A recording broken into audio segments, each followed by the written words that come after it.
The handcuffs clicked shut around Maria Santos's wrists with a cold finality that echoed through the crowded veterans' hall. The room fell silent except for the scraping of chairs as hundreds of former military personnel turned to watch the unfolding drama. Just moments before, Maria had been standing at the podium, her voice steady and confident as she shared what she claimed were her experiences as a Navy SEAL during classified operations in Afghanistan. "Ma'am, you're under arrest for stolen valor," announced Detective James Morrison, his voice cutting through the stunned silence. "You have the right to remain silent. Anything you say can and will be used against you in a court of law." Maria's shoulders straightened despite the restraints.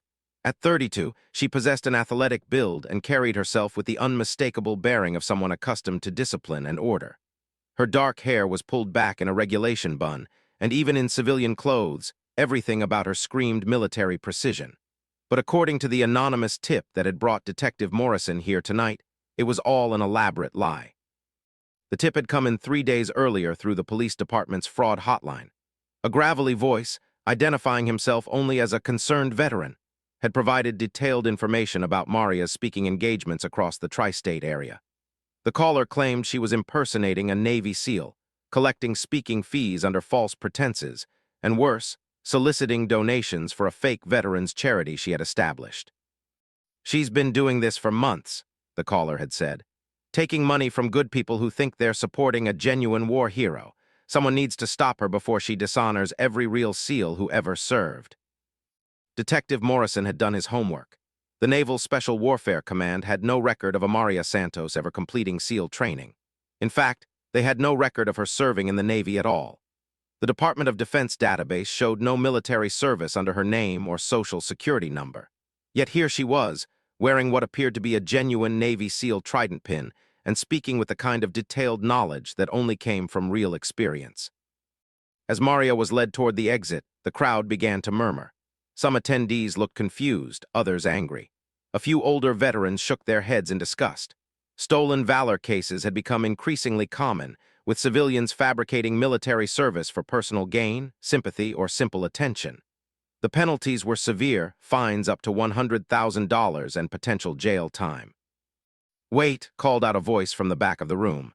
An elderly man in a wheelchair began making his way forward, his weathered hands gripping the wheels with surprising strength. "Detective, I think there's been a mistake."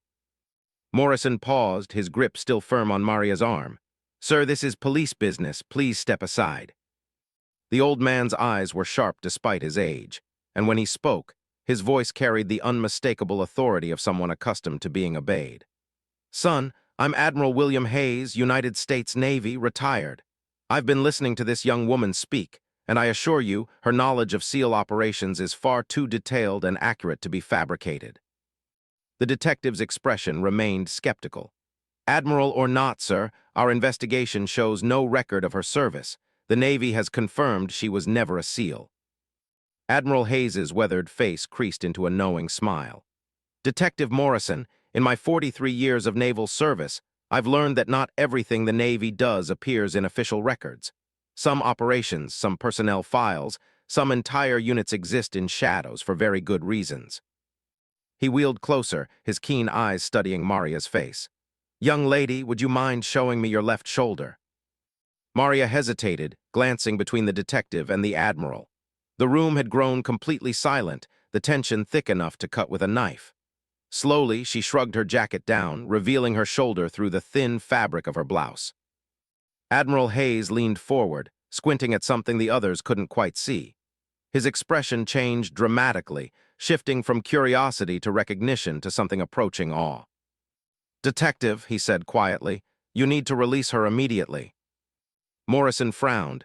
"Sir, with all due respect, I have a job to do here. This woman has been—" "This woman," Admiral Hayes interrupted, his voice suddenly sharp with command authority, "has a tattoo that doesn't exist in any regulation handbook.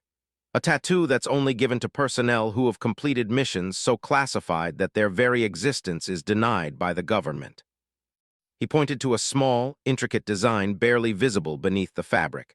A trident intertwined with what appeared to be a stylized octopus, surrounded by symbols that meant nothing to the untrained eye, but everything to those in the know. That tattoo represents operations that never happened, in places we were never supposed to be, against enemies the public will never hear about. The ink itself contains elements that only show under specific lighting conditions, and the design is changed monthly. This particular version, he paused, calculating in his head. This was used 18 months ago for Operation Neptune's Garden. Detective Morrison's confidence began to waver. How do you know about classified operations? Because, son, I authorized them. Admiral Hayes's voice carried the weight of decades of command decisions. And because Maria Santos, whoever she really is, has apparently done things for this country that require a level of security clearance so high that it doesn't officially exist.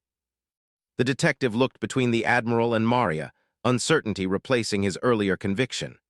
Maria remained silent, her expression unreadable, but there was something in her eyes, a depth that spoke of experiences far beyond what most people would ever understand. Furthermore, Admiral Hayes continued, if this young woman is who I think she is, then arresting her publicly like this has just compromised one of our most valuable assets. Detective Morrison, I strongly suggest you make some phone calls before this situation spirals completely out of control.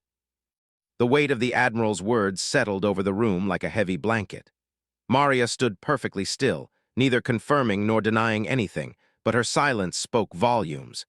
In the world of special operations, some secrets were kept not just from the enemy, but from everyone, including official military records. Detective Morrison found himself at a crossroads, his certainty crumbling as he realized he might have stumbled into something far bigger and more complicated than a simple case of stolen valor. Detective Morrison stood in the parking lot outside the Veterans Hall, his phone pressed to his ear as he waited for what felt like an eternity. The call had been transferred 6 times already, each time climbing higher up the chain of command, until he found himself speaking to people whose titles he didn't recognize and whose voices carried the kind of authority that made his stomach clench. Maria sat in the back of his patrol car, uncuffed now at Admiral Hayes's insistence, but still technically under arrest. Through the window, he could see her sitting calmly, her hands folded in her lap, staring straight ahead with the 1,000-yard stare he'd seen in other combat veterans. The Admiral had remained inside, claiming he needed to make a few calls of his own to clarify the situation. Finally, a woman's voice came on the line, crisp and professional.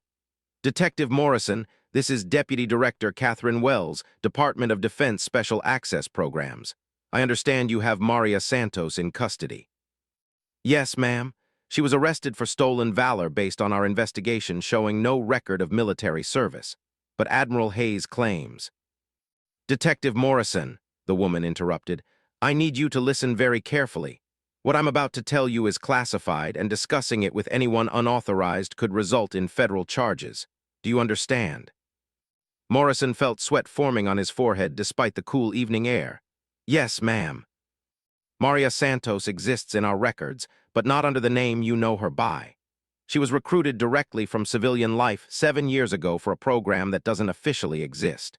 Her cover identity was so deep that even standard military databases show no trace of her service.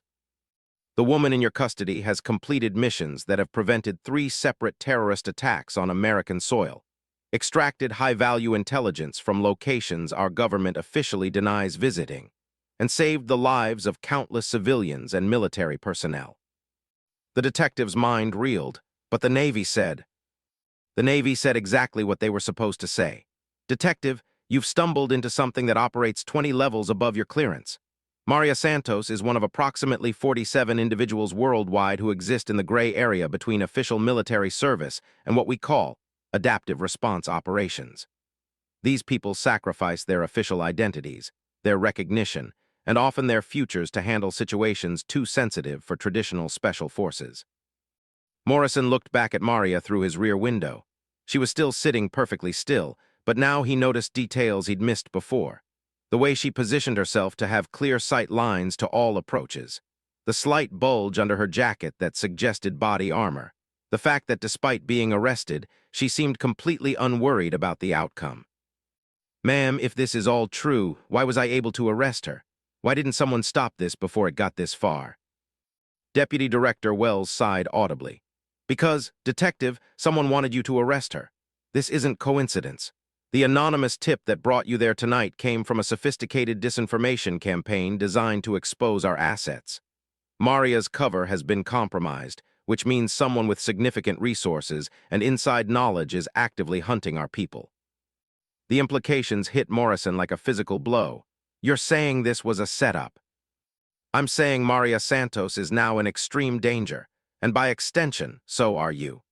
The people who orchestrated this won't hesitate to eliminate anyone who becomes inconvenient, including local law enforcement who know too much.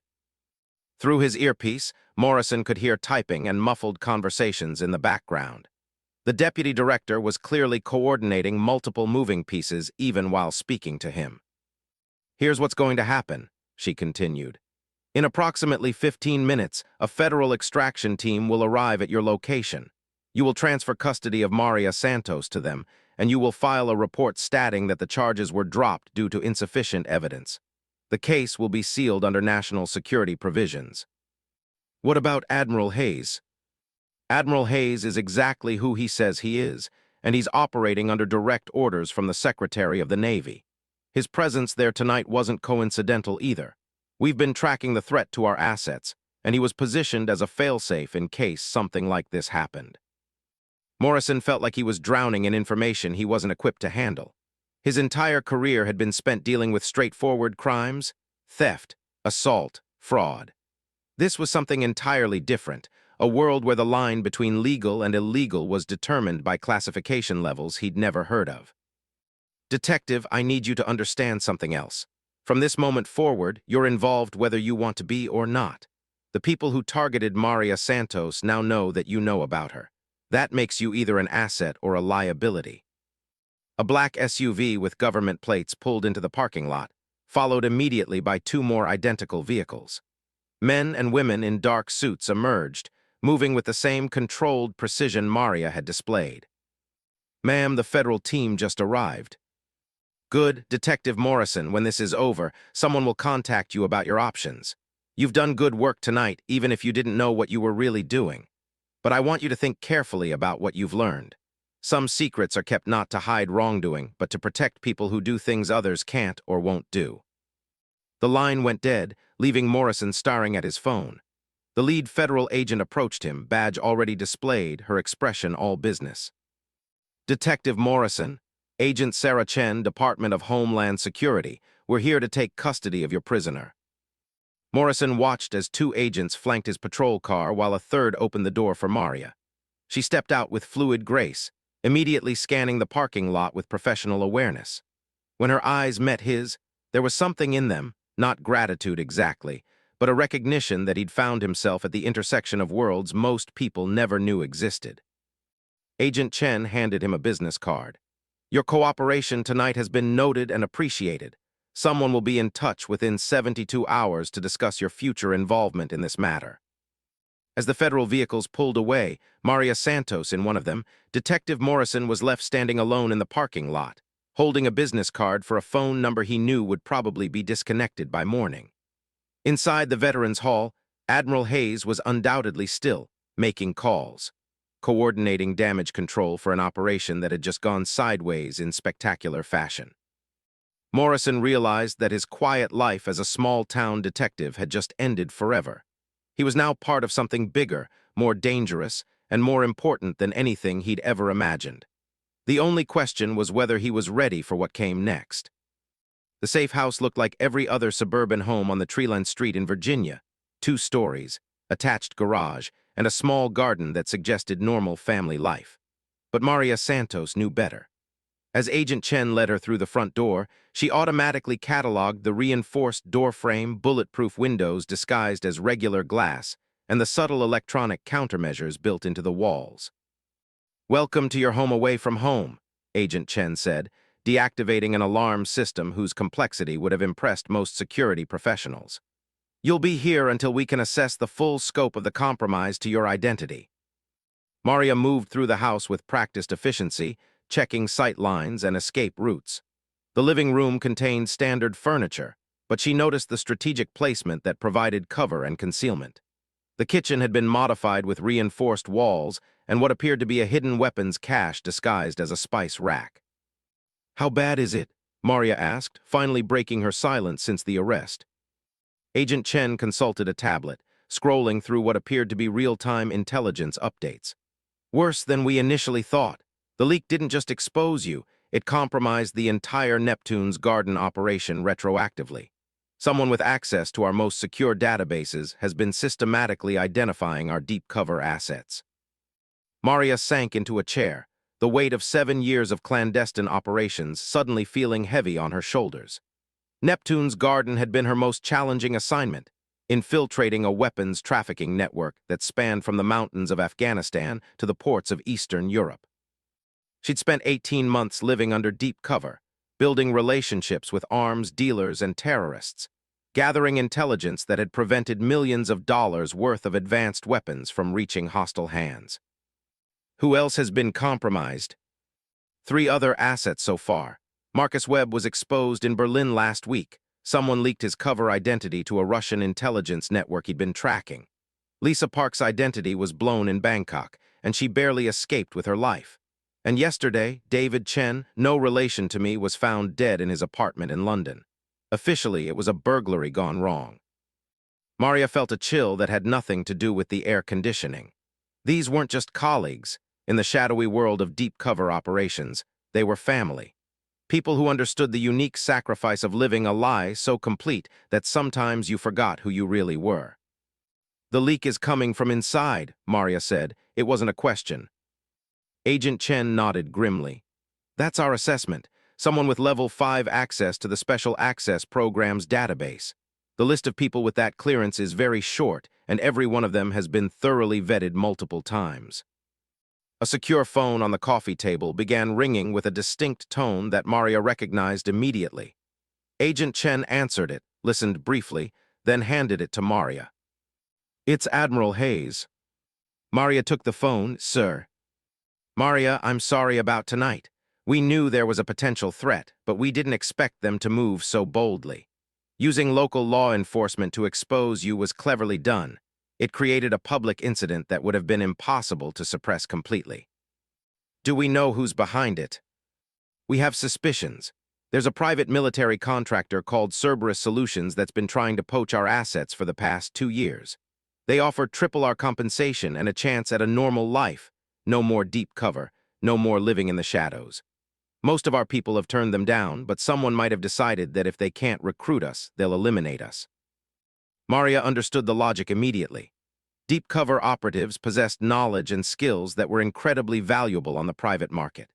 If Cerberus couldn't acquire those assets voluntarily, exposing them would serve 2 purposes: eliminating competition and potentially forcing burned operatives to seek employment with the only organization willing to hire people with their unique backgrounds. There's something else, Admiral Hayes continued. The detective who arrested you, Morrison, he's asking questions about everything that happened tonight. He wants to know how deep this goes and whether his community is at risk. And we're offering him a choice. He can walk away, accept a cover story that will satisfy his superiors and protect his ignorance. Or he can come inside. His background investigation shows he has skills we could use, and frankly, he's already compromised simply by knowing you exist. Maria looked at Agent Chen, who was monitoring multiple communication feeds simultaneously. The woman's expression was tense, and Maria could see new alerts appearing on her screen every few minutes. Admiral, what aren't you telling me? A pause. The leak isn't just exposing current assets. Someone has gained access to historical files going back 15 years.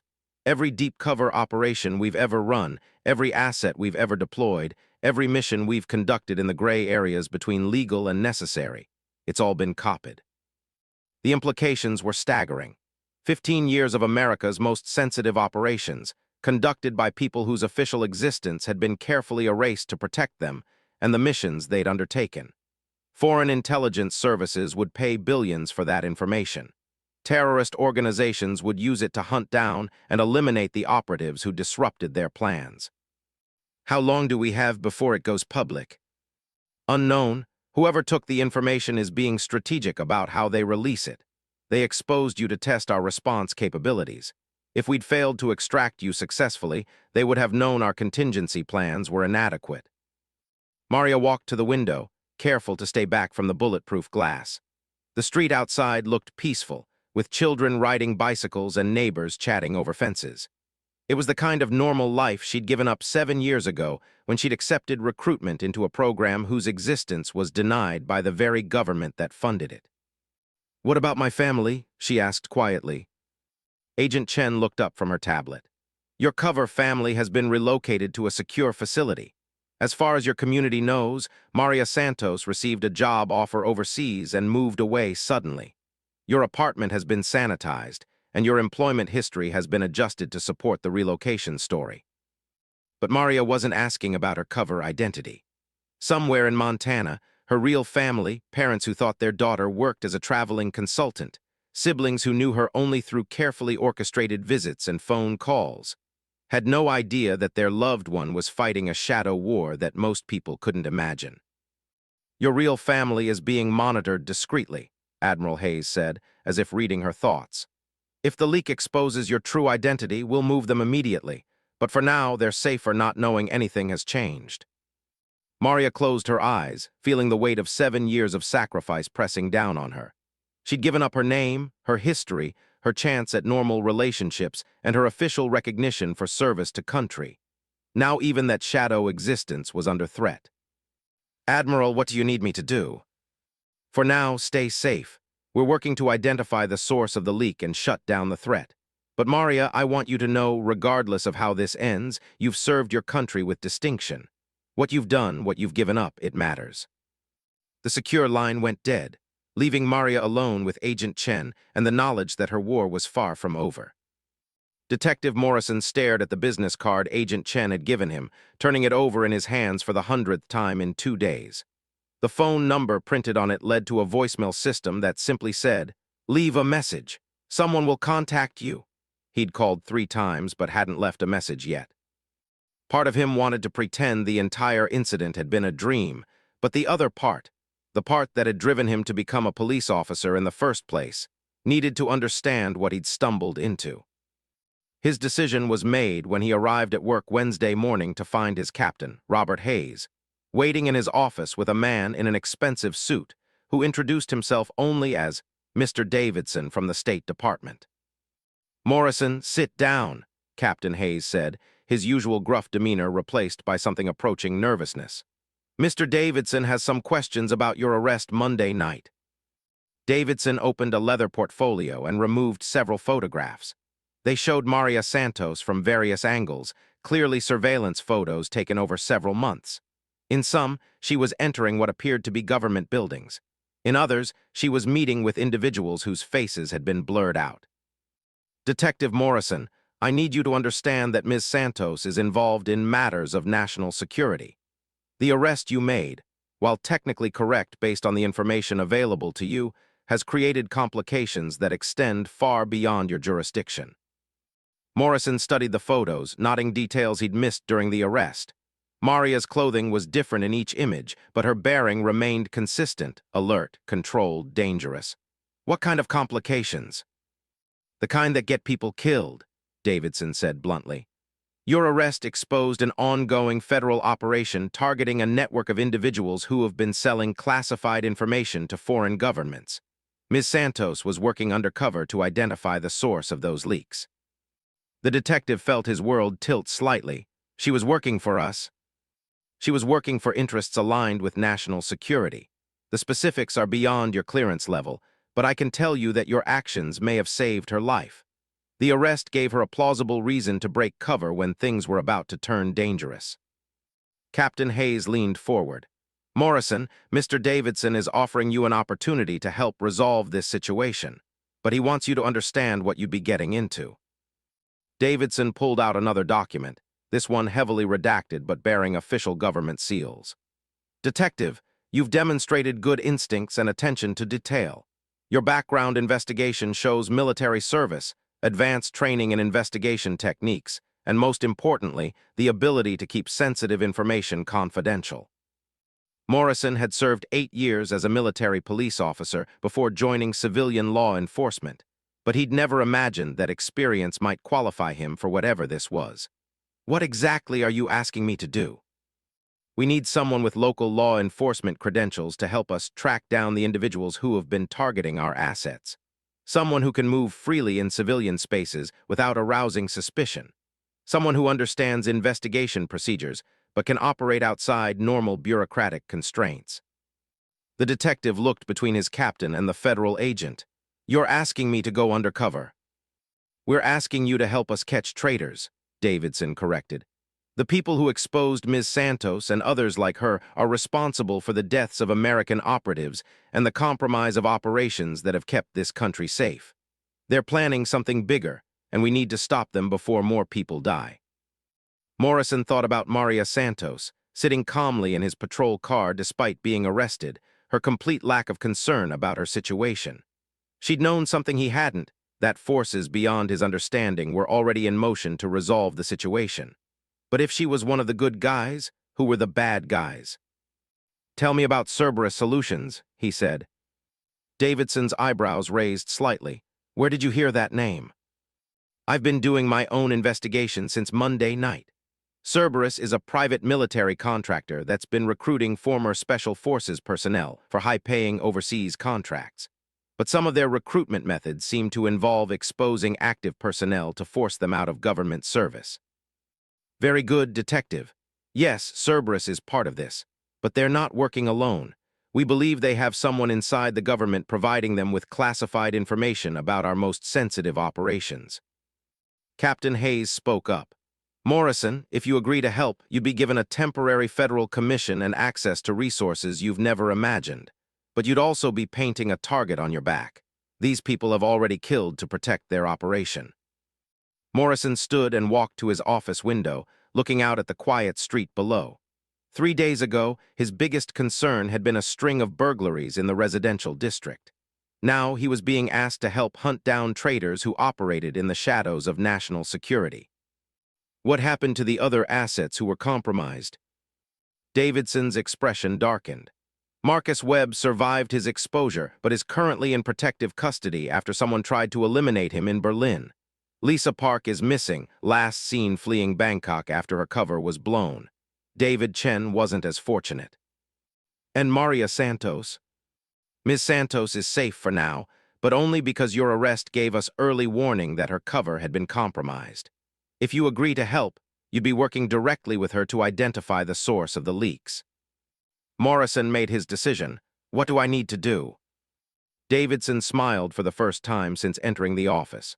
"First, you need to call the number on Agent Chen's card and leave a message. Say exactly this: 'This is Morrison. I'm ready to come inside.' Someone will contact you within 6 hours with your first assignment." "And my regular duties?" Captain Hayes answered. "You'll be taking extended leave to work on a joint federal-state investigation. As far as anyone else knows, you're helping track down a multi-state fraud ring. Your federal commission will give you authority to operate across jurisdictional lines." Davidson packed up his portfolio and stood. "Detective Morrison, what you're agreeing to do is dangerous but necessary. The people you'll be hunting have resources, training, and connections that make them extremely dangerous. But they've made one crucial mistake. They've exposed themselves by targeting our assets. Now we have a chance to roll up their entire network." After they left, Morrison sat alone in his office, staring at Agent Chen's business card. He thought about Maria Santos, about the other operatives who'd been killed or forced into hiding, about the things people did in the shadows to keep the rest of the country safe. He picked up his phone and dialed the number. When the voicemail prompt came on, he spoke clearly. "This is Morrison. I'm ready to come inside." Within minutes, his phone rang. Agent Chen's voice was crisp and professional. "Detective Morrison, thank you for calling. Pack a bag for 3 days. Someone will pick you up at your apartment at 800 tomorrow. Bring your service weapon and any personal equipment you think might be useful. From this point forward, your real job begins." Morrison hung up and looked around his office, wondering if he'd ever see it again in quite the same way. In less than 24 hours, he'd gone from small-town detective to federal operative, hunting enemies he'd never known existed. But as he thought about Maria Santos and the quiet competence she'd displayed even under arrest, he realized this was what he'd been training for his entire career. Everything else had just been practice. The operations center was hidden 3 floors beneath a nondescript office building in downtown Arlington. Detective Morrison followed Agent Chen through security checkpoints that would have impressed the Pentagon, past rooms filled with analysts staring at banks of monitors, until they reached a conference room where Maria Santos was waiting. She looked different than she had during her arrest. Gone was the careful facade of a civilian veteran telling war stories. In its place was someone who moved with predatory grace, her eyes constantly scanning for threats, her posture suggesting she could explode into violence at a moment's notice. This was the real Maria Santos, stripped of all pretense. "Detective Morrison," she said, standing to shake his hand. "Thank you for agreeing to help. I know this isn't what you signed up for when you arrested me." "Actually," Morrison replied, "I think maybe it is. I just didn't know it at the time." Admiral Hayes entered the room carrying a thick folder, followed by Davidson and 2 other individuals Morrison didn't recognize. The Admiral looked tired, as if he'd been carrying the weight of the world for too long. "Gentlemen, ladies, we have a break in the case." He opened the folder and spread photographs across the conference table. Facial recognition software has identified the individual who made the anonymous tip that led to Detective Morrison's arrest of Ms. Santos. The photograph showed a man in his 40s with graying hair and the kind of unremarkable appearance that suggested professional training in blending into crowds. Morrison studied the image but didn't recognize him. "This is Thomas Brennan, former Army Special Forces, currently employed as a senior security consultant for Cerberus Solutions. But more importantly, he's the son of retired General Patricia Brennan, who until last month served as Deputy Director of the Defense Intelligence Agency." The room fell silent as the implications sank in. General Brennan would have had access to virtually every classified operation conducted by the United States military and intelligence community over the past decade. Maria spoke first. "How long has she been feeding information to her son?"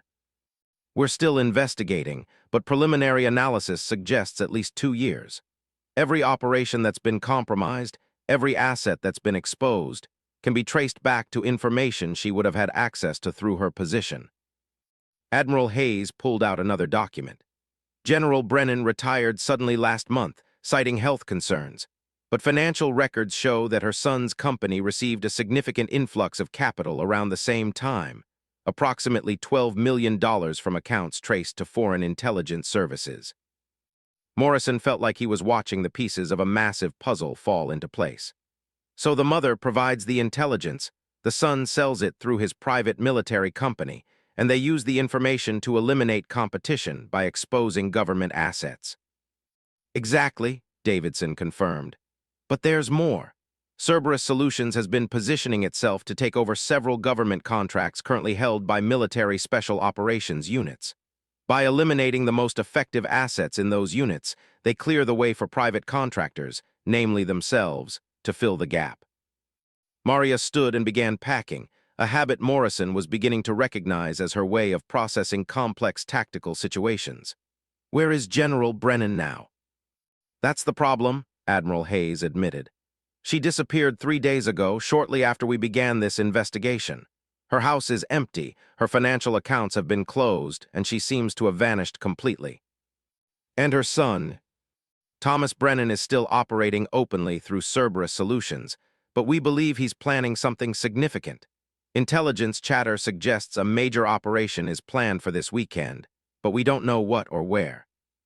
Agent Chen consulted her tablet and looked up with concern. "Admiral, we've got a problem.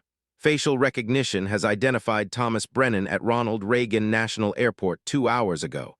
He's traveling under a false identity, but our systems caught him." Admiral Hayes leaned forward. "Where was he headed?" "Montana. His flight landed in Billings 30 minutes ago." Morrison felt his blood run cold. Montana is where Maria's real family lives. The room erupted into controlled chaos as analysts began pulling up files and making phone calls. Maria's face had gone pale, but her voice remained steady. "How much does Brennan know about my real identity?" Davidson was already typing on a secure laptop. "If his mother had access to the deepest files, everything. Your real name, your family's location, your entire background before recruitment." Admiral Hayes began issuing orders with military precision. I want a protection detail at the family's location immediately. Chen, coordinate with local law enforcement, but don't explain the situation. Just tell them it's a credible threat to civilians. Morrison, you're going to Montana with Santos. You have local law enforcement credentials and you understand the situation. Morrison nodded, his detective instincts taking over. What's Brennan's endgame? Why target Maria's family specifically? Maria answered, her voice tight with controlled emotion. Because he knows I'll come. This isn't about them, they're bait. He wants to draw me out of protective custody. But why? Morrison pressed. If he just wanted you dead, there are easier ways. Davidson pulled up another file on the main screen. Because Maria Santos knows something that could destroy the entire network. During her 18 months undercover in the weapons trafficking operation, she uncovered evidence that several high-ranking government officials were involved in selling military equipment to hostile nations. The detective felt the pieces clicking together. She has evidence that could expose corruption at the highest levels of government. Evidence that General Brennan and her son were part of the network I was investigating, Maria confirmed. When they realized I was getting close to the truth, they decided to eliminate me and everyone who might have the same information. Admiral Hayes stood. Which means this isn't just about revenge or money. This is about survival. If the evidence Maria collected becomes public, it will bring down dozens of people in positions of power. Agent Chen looked up from her communications. Admiral, the protection detail in Montana is reporting no contact with the family. The house appears to be empty, but there are signs of a hasty departure. Morrison felt his stomach drop. They've already been taken. Maria's expression hardened into something that would have terrified anyone who didn't understand what she was trained to do. Then we're going to get them back. Admiral Hayes placed a hand on her shoulder. Maria, this is exactly what Brennan wants. He's trying to draw you into a situation where he has all the advantages. I don't care, she replied, her voice carrying the kind of finality that ended discussions. Those people raised me, loved me, believed in me even when I couldn't tell them why I disappeared for months at a time. I won't let them pay for my choices. Morrison stepped forward. She won't be going alone, and we're not walking into this blind. The detective looked around the room at the assembled intelligence professionals, feeling the weight of what they were all carrying. We know Brennan's location, we know his motivation, and we know he needs Maria alive long enough to get what he wants. That gives us advantages, too. Admiral Hayes nodded slowly. All right, but this is no longer a law enforcement operation. This is military action on American soil, which means we're operating in a legal gray area that could have serious consequences for all of us. Maria was already heading for the door. Admiral, with respect, I stopped worrying about legal gray areas 7 years ago. The only thing that matters now is stopping Brennan before he kills any more of our people. As the team prepared to deploy to Montana, Morrison realized they were about to discover whether their hidden war could finally step into the light. The abandoned mining facility sat in a valley 20 miles outside Billings, surrounded by Montana wilderness that stretched to the horizon. Through high-powered binoculars, Detective Morrison could see why Thomas Brennan had chosen this location for his final play. Multiple escape routes through the mountains, clear sight lines in all directions, and enough isolation to ensure that whatever happened here would be far from civilian witnesses. Thermal imaging shows at least 8 heat signatures inside the main building, Agent Chen reported from their command position on a ridge overlooking the facility. 3 appear to be restrained, likely the hostages. Maria Santos lay prone beside Morrison, studying the target through a military-grade scope. She'd changed into tactical gear that made her look like what she really was, a weapon designed for precision work. Brennan's smart. He's positioned his people to cover all approaches. Any conventional assault would cost lives. Admiral Hayes's voice crackled through their earpieces from the mobile command center. Santos, we've got confirmation that General Brennan is inside with her son. Satellite imagery shows she arrived 6 hours ago in a helicopter that's now parked behind the main building. Morrison adjusted his position, trying to find a comfortable spot among the rocks. His police training had prepared him for hostage situations, but nothing like this. What's the extraction plan? There isn't one, Maria said quietly. Not the kind you're thinking of. Brennan has my family positioned where any rescue attempt would get them killed. He knows I have to come to him. Agent Chen looked up from her communications equipment. Maria, Admiral Hayes is right. This is exactly what Brennan wants. He's counting on you making an emotional decision instead of a tactical one. Maria lowered her scope and looked at Morrison. Detective, I need to ask you something, and I need you to answer honestly. When you arrested me 3 days ago, did you believe I was guilty? Morrison considered the question.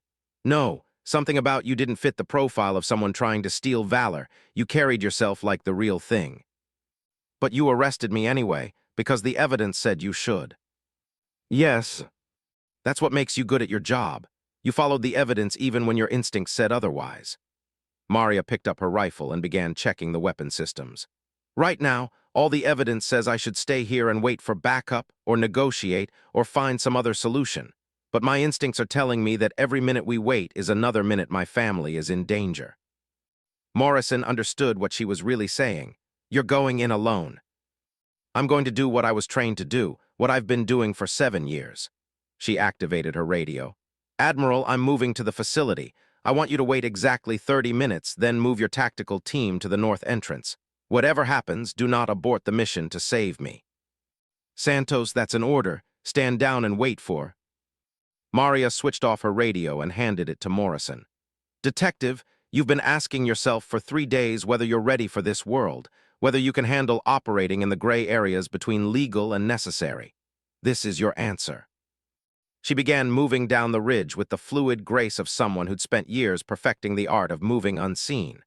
Morrison watched her for a moment, then made his own decision. Chen, give me that spare radio. Agent Chen hesitated. Detective, your orders are to maintain Overwatch position. My orders were to help catch the people responsible for exposing our assets. That's what I'm going to do. Morrison checked his service weapon and began following Maria's path down the ridge. Besides, she's right. Brennan is expecting her to come alone. He's not expecting a small-town detective who doesn't know enough to be scared. The approach to the facility took 20 minutes of careful movement across rocky terrain. Morrison found Maria waiting behind a concrete barrier 50 yards from the main building. I told you to stay with Chen, she whispered.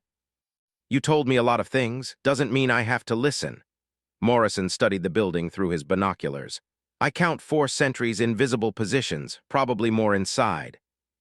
Brennan will have positioned himself where he can see anyone approaching. He'll want to control the conversation, make me come to him on his terms. Morrison lowered his binoculars. Unless we give him something else to worry about. Before Maria could object, Morrison stood up and walked directly toward the main entrance, his hands visible but his service weapon clearly holstered. His voice carried across the empty ground between them and the building.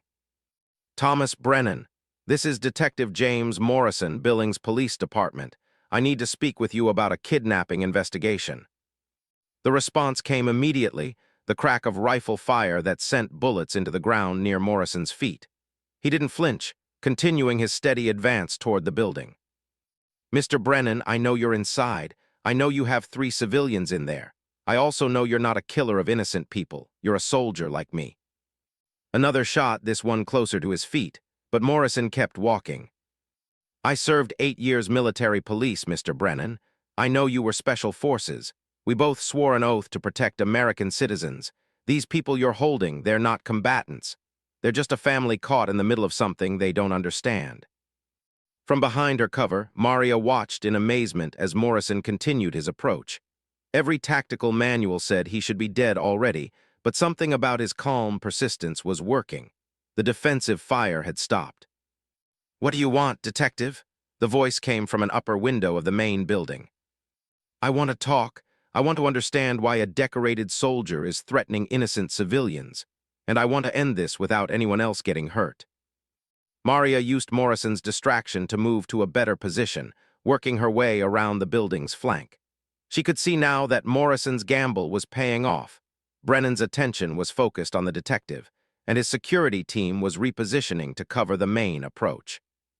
Detective Morrison, Brennan's voice carried clearly across the open ground. You have no idea what you've walked into. These people aren't innocent. They're related to a government assassin who's been killing American patriots. Morrison stopped walking, now only 30 yards from the building entrance. Mr. Brennan, I've met Maria Santos. I arrested her 3 days ago. If she was an assassin, do you really think I'd be standing here talking to you right now?" There was a long pause. Then Thomas Brennan appeared in the doorway, flanked by 2 armed men.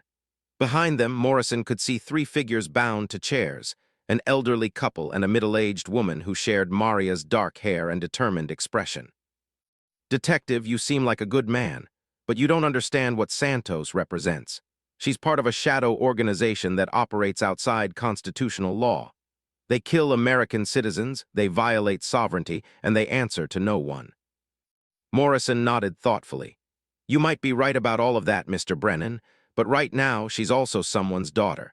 And those people you're holding, they're someone's parents and sister. Whatever crimes you think she's committed, they had nothing to do with it."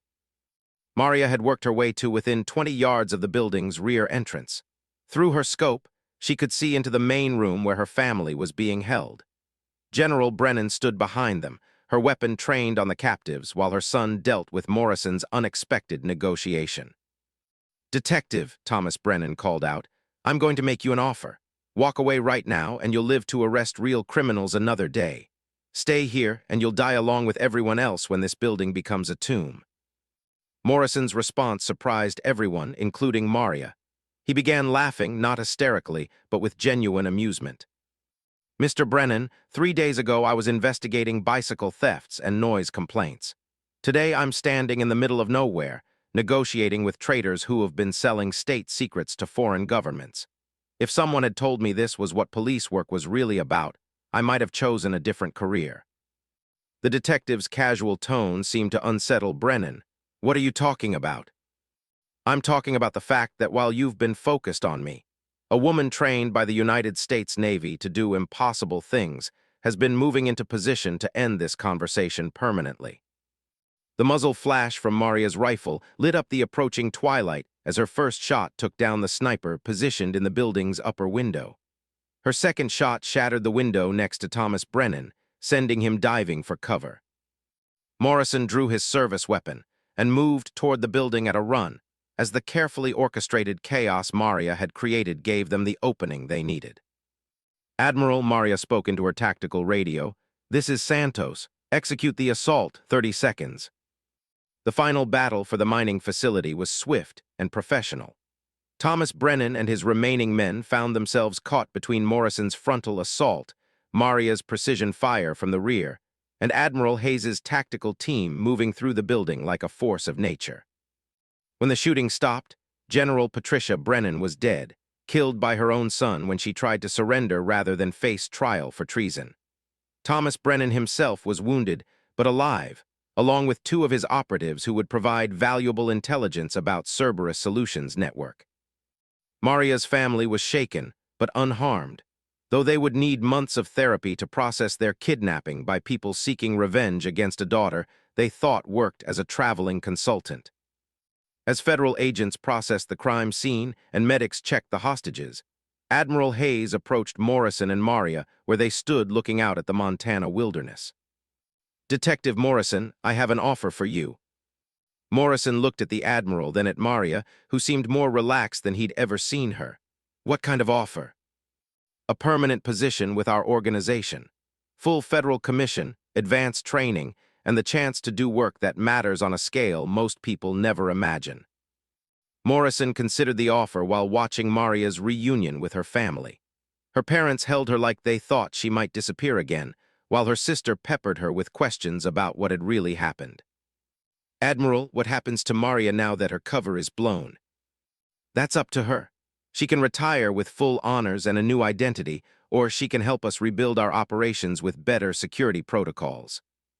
Morrison made his decision. "I'll take the job, but only on one condition.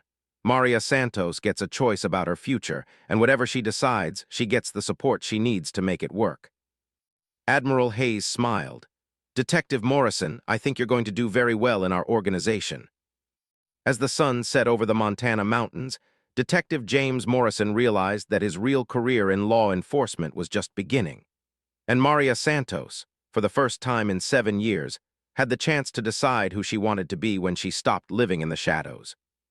The secret war would continue, but now it would be fought by people who understood that some things, like family, loyalty, and the courage to do what's right even when it's dangerous, were worth more than any classification level could protect.